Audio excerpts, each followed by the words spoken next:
नमस्कार। श्री गणेशाय नमो नमः। सरस्वती नमस्तुभ्यं वरदे कामरूपिणी विद्यारंभम करिष्यामि सिद्धिर्भवतु मे सदा। शिव शक्ति को कोट कोट प्रणाम। मेरे श्रोतागण, मैं आज आपको सातवें भाव के स्वामी के बारे में जानकारी दे रही हूँ। सातवां भाव लग्न के ठीक सामने सातवां भाव होता है। मैं काल पुरुष की कुंडली बनाकर इसलिए बताती हूँ कि आपको पता चल जाए सातवां भाव कौन है। प्रथम से के सामने ठीक सामने जो होता है वो सातवां भाव होता है। सातवें भाव को साझेदारी का भाव भी कहता है। वैवाहिक जीवन के सुख दुख की जानकारी इसी भाव से मिलती है। आपकी यात्राओं का भी होता है ये भाव। आपके पार्टनर आपका कैसा होगा, किस प्रकार का आपका विवाह होगा, इस सब बारे में जानकारी होती है। आज मैं आपको सातवें भाव के स्वामी का प्रत्येक भाव में बैठने के फल के बारे में जानकारी दे रही हूँ। देखिए, सातवें भाव का स्वामी यदि प्रथम भाव में बैठा है और शुभ ग्रहों से दृष्ट है तो आप अपने पार्टनर से विशेष प्रेम करने वाले होते हैं और अपने पत्नी के प्रति, पत्नी है तो पति के प्रति और पति है तो पत्नी के प्रति पूर्ण समर्पित रहता है। वो अपने कर्म पे, अपने धर्म के मार्ग पे चलता है और अपने पत्नी के प्रति ही निष्ठावर रहता है। ये प्रथम भाव की बात हो गई। और अब मैं आपको दूसरे भाव के बारे में जानकारी दे रही हूँ कि आपका सातवें भाव का स्वामी यदि दूसरे भाव में है तो आपको अपने पत्नी से कहीं ना कहीं धन की प्राप्ति होती है और पत्नी के धन से कहीं ना कहीं आपके आगमन आपका अच्छा होता है, आपके जीवन का आगा अच्छा होता है। और पत्नी का ससुराल से कहीं ना कहीं आपको सपोर्ट मिलता है और ससुराल से धन मिलने का भी संकेत होता है। आपके सातवें का स्वामी यदि तीसरे भाव में बैठा हो यहाँ पर तो आपकी पत्नी हिम्मत वाली, पराक्रमी होगी और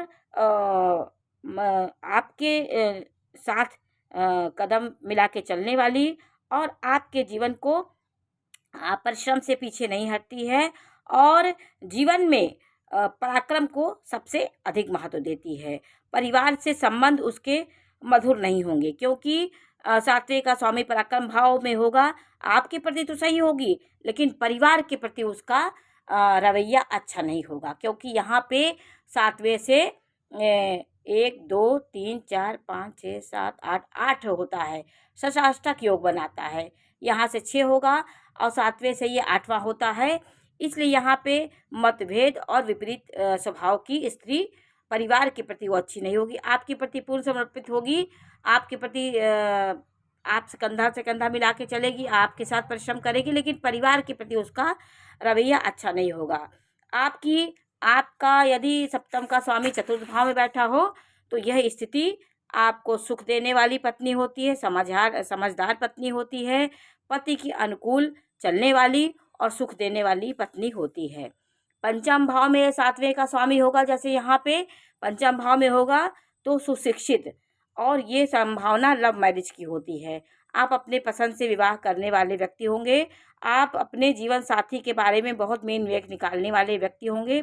इसलिए विवाह का जो एक वो होता है निर्णय आप खुद लेना चाहते हैं। आप बिना देखे विवाह नहीं कर सकते। आपकी विवाह जान पहचान की ही स्त्री से आप करते हैं। आपका लव मैरिज का चांस यहाँ पे ज़्यादा बनता है। वैवाहिक जीवन में आपकी एक जैसे वादा होता है और ये संबंध जीवन के कुछ वादाओं पे निर्भर होते हैं। सातवें भाव का स्वामी यदि पंचम में हो गया तो जैसे एक बंधन एक सट्टे के जैसा होता है। एक उसके पीछे एक ना एक उद्देश्य होता है।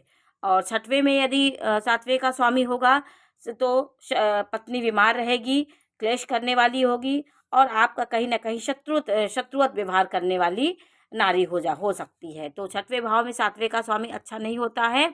यदि शुभ ग्रह दृष्टि दे रहे हो तो कहीं ना कहीं अच्छा होता है, लेकिन वो छठवें में सातवें का स्वामी विवाहित जीवन में कहीं ना कहीं उथल पुथल और पार्टनर को लेकर कहीं ना कहीं समस्याएं खड़ी करता है। सातवें का स्वामी सातवें भाव में बैठा हो तो यह बलवान स्थिति होती है। पत्नी का सुख प्राप्त होता है। आपको इस भाव का पूर्ण फल आपको मिलता है। आपकी पत्नी साझेदारी के रूप में भी आपके साथ कार्य कर सकती है। साझेदारी में आप उन्नति करते हैं और आपके पार्टनर होंगे, आपके साथ काम करने वाले आपके प्रति अच्छा व्यवहार करेंगे। तो सप्तम का स्वामी सप्तम में हो, ये अच्छी स्थिति है। सप्तम का स्वामी अष्टम भाव में बैठा हो तो यह अविवाहित होने का योग होता है। व्यक्ति के जीवन में विवाह हो भी गया तो वो विवाह के प्रति उतना उत्साहित नहीं होता है। और गुप्त धन उसे गुप्त धन को, जैसे कोई धन, शादी हो भी गई तो कोई धन होगा उसको वो खर्च कर देगा। स्त्री का योग नहीं बन पाता। अष्टम भाव में यदि सप्तम का स्वामी होता है तो शादी बहुत विलम्ब से होती है और समस्याओं के साथ यदि विवाह हो गया तो उतना अच्छा नहीं होता है। यदि शुभ ग्रह देख रहे हों तो कुछ अच्छा भी हो सकता है, लेकिन यहाँ पे 6, 8, 12 में सप्तम का स्वामी अच्छा फल नहीं देता है। और सप्तम का स्वामी यदि आपके नवम भाव में बैठा हो तो यह स्थिति बहुत अच्छी है। आपकी पत्नी धार्मिक होगी, आपकी पत्नी की वजह से आपका भाग्य उदय होगा, शादी के बाद आपका भाग्य बदल सकता है।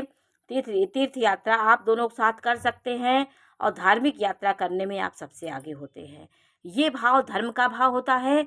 धर्म के मार्ग पे चलने से आपकी उन्नति होती है।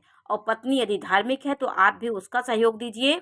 धर्म के मार्ग पे उसको हटाने की कोशिश ना करिए। उसके जितने धर्म कर्म उसको करना है उसको करने दीजिए, ये फल आपको मिलेगा। तो सप्तम का स्वामी नवम में बहुत अच्छा फल देता है। सप्तम का स्वामी दसम भाव में होगा तो पत्नी सास के बस में होगी। पत्नी जो होती है वो सास के बस में होगी। पापी ग्रह हो तो सास बहू में लड़ाई झगड़ा निरंतर होता रहता है।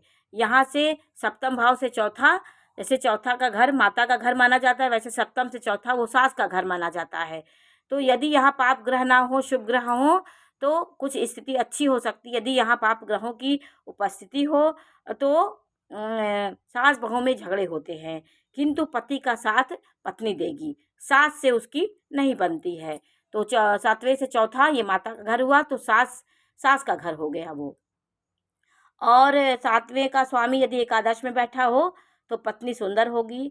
7वें भाव में एकादश भाव पंचम होता है तो पत्नी से तू मैं तो जरूर होगी, लेकिन सामाजिक पत्नी होगी, आपकी समाज के प्रति निछावर रहेगी।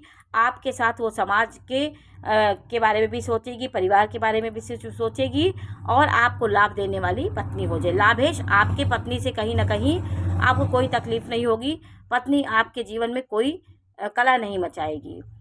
और 7वें भाव का स्वामी 12वें भाव में बैठा हो तो व्यक्ति की स्त्री खर्चीली स्वभाव की होती है। पत्नी खर्च करने वाली होगी, आपकी पत्नी कर्कश होगी, घर कुटुंब से प्यार वो नहीं करती, उसका दिमाग उड़ा उड़ा रहेगा, उसका दिमाग स्थिर नहीं रहता है। तो यहाँ पे 12वां भाव आता है तो मीन राशि का घर है, इसलिए मानसिक परेशान रहने वाली पत्नी होगी और वो आपके अनुकूल नहीं चल सकती है। चलेगी भी, जीवन चलेगा, लेकिन अनुकूलता जो होती है वो आप नहीं प्राप्त कर पाएंगे। आपके अनुकूल नहीं चलेगी। जीवन तो सबका चलता है, लेकिन विचारों का मेल, आत्मिक मेल और राशियों का जो मेल होता है, इससे जीवन हंस के चलता है, खुशी से चलता है।